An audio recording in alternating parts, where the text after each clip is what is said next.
It's Creative Redundancy back again, the one known as CR. Creating a thumbnail that's so awesome. This was done on a smartphone. Okay, I've set up all the layers in advance to save some time here. I'm just going to select the green one and move it up, and select the blue one and move it up a little bit so I can start developing the background for this thumbnail that I'm making for this video. Now I'm going to select the So Awesome layer, as you can see there. And what I'm going to do here is select it, select transform, and expand it out just a tad here. And as you can see there, I go into screen, change it to screen, and turn back on the one in the foreground. And it kind of makes it look like a highlight, for example. Now I'm going to go to the So Reusing This layer right here, which is basically an image. I've already cropped it down and removed the background and all that stuff.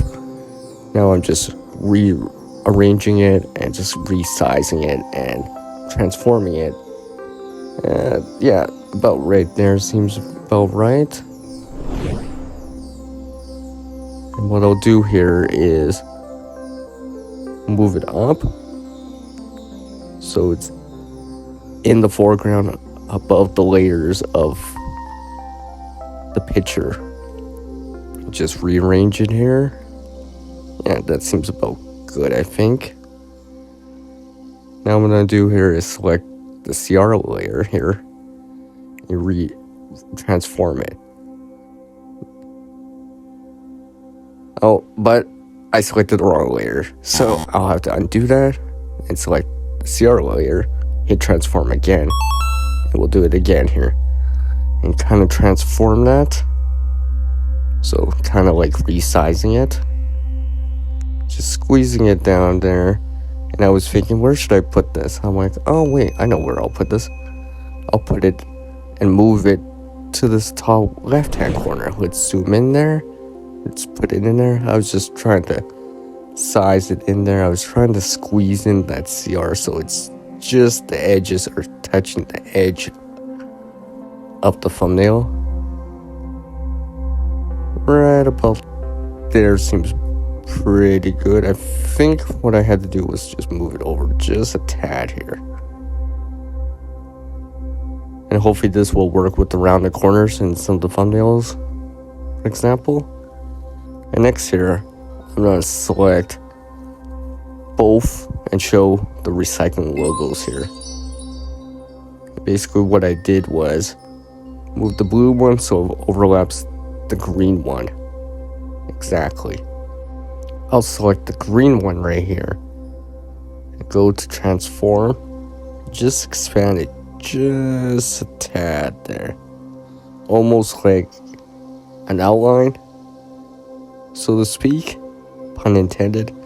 What I'm going to do here is actually go to the top one, layer 3, the blue one, merge down with the green one.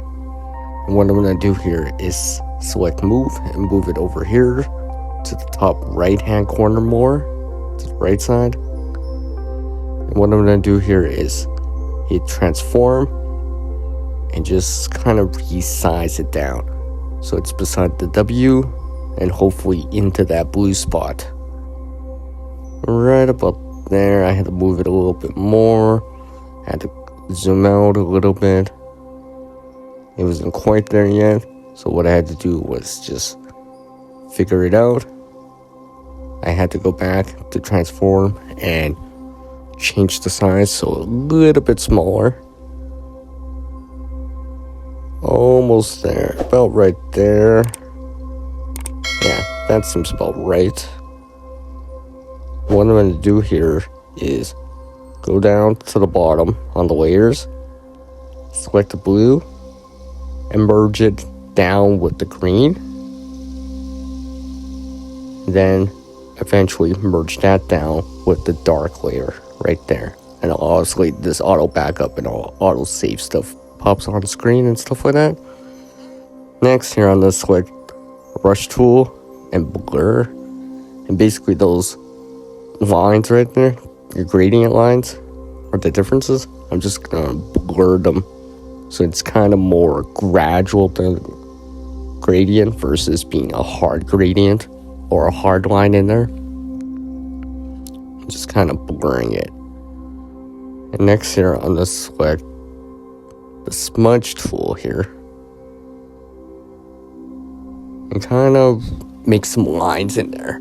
I was trying to make something that looked like trees. That was the intent initially, but it turned out slightly different at the end here, as you will see. But basically I just dragged it up from the bottom, kind of making something that looks like roots, green, trees, something along the lines of that. Alright, next here, I'm gonna go and select the bottom layer, the dark layer at that time, hit transform, and basically what I'm gonna do is just transform this, the background.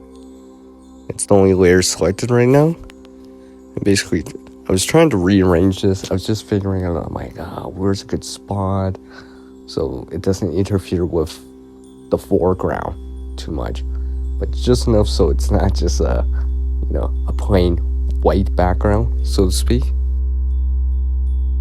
At this point, I was letting the creativity take over.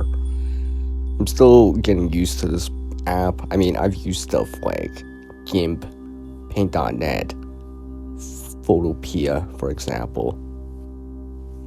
So basically, what I started to figure out and do was, what I'll do is, I'll just transform the mesh. So I added some more into it, and basically just dragging it and transforming it, and just basically trying to find that spot where it just worked out, right? I was trying to keep that blue at the top, like sky, stuff like that. Obviously, I'm trying to get that blue behind the recycling logo. And just about there seems good. I was satisfied with this. Let's zoom in. Oh yeah, I was totally satisfied with this. When I saw this, I was just like, oh yes, this is so coming together right here. And like anything, export out your thumbnail and save your work. As our world changes, we can adapt too. Skill and knowledge get better with practice. Can't help everyone, but one can help someone.